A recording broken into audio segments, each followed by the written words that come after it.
How to Create a Glitch Monologues Season 20 Chapter 1. This is Season 20 of How to Create a Glitch in the Matrix Monologues Episode 1. In this episode, we will be talking about physical acts of intimacy in the context of one's consensual reality. We will be discussing consensual realities that result from such acts. To start off, there is no more powerful connection between two people than that which follows or anticipates an intimate act. At its barest, intimacy results from and recapitulates the gateways which exist between people. But it also reflects a linking of the bodily rhythms of the people involved. The sequential linking of sensation, feeling and tension release generates through the orientations of the individuals involved a consensual reality, just as the tonic and dominant generate one in a social exchange.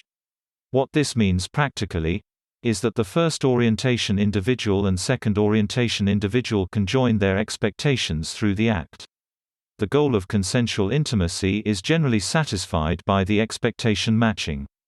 But practically, the act of intimacy also grants the participants confidence in the actions of their partner, a kind of inertia to their consensual reality. More importantly, what is it to release tension in this fashion? To achieve sensation as pleasure. When an individual is in the thick of tension, before a release, their being is coiled, contracted, collapsed, their consensual reality is restricted by its interactions with others.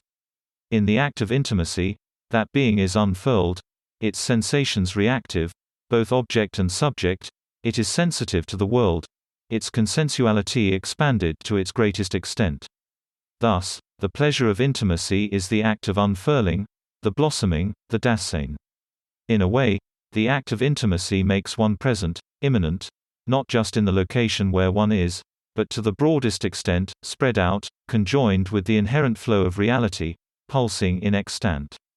It does this through the intermediary of another, through the consensual resonance of the experience of another, as both subject and object. In effect, the consensual reality produced by acts of intimacy is one which resonant to both or all. Likewise, in the act of intimacy, there is both a recapitulation of the all-in-all principle, and its rejection, for in the fusing of two or more in a consensual resonance, there remains a separateness. In effect, it balances the need to exist as one in all. The generative nature of intimacy between a man and a woman arises out of two components. One, the creation of a resonant consensuality, which is both one and the other, and neither, and its attribution of a kind of inertia to that space, created by confidence in expectation matching. There is a folding off, a pinching, of that joining, which makes it distinct from every other such joining, something lost as a result of that joining that neither can animate independently. This pinching off, folding, is a space of resonant consensuality, which remains even after the intimacy is complete. In effect, we lose a small part of ourselves in the intimate act, a part that did not exist before the act, and generally does not exist afterwards. The conception of a life within the shadow of that intimacy fills that space of resonant consensuality, a joining of two in one, an opening up after a folding, or pinching off. This all follows from the creation of a consensual space. By all this, it can concluded that it is an inherent property of conscious life to maintain some degree of consensuality. But it can also be seen that the consensual resonance created by the intimate act animates the realities of the participants permanently, to some limited degree.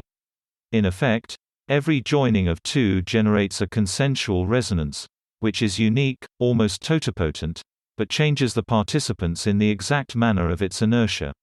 Now, what does this tell us about consensuality?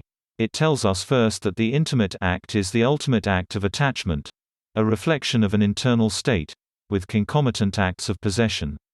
It animates the gateways of grasping. But in that attachment, there is a sublimation, for in the possession and attachment, there is a fusion, not of subject and object, but of two equal partners.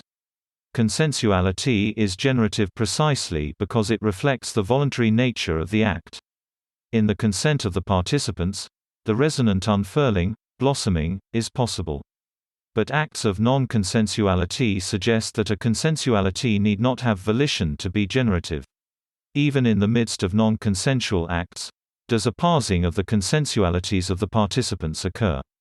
In past episodes, we discussed how a consensual reality is created by expectation matching, conjoined expectations, but nowhere is this more potent than in the intimate act. Nevertheless, consensuality and intimacy are not the same.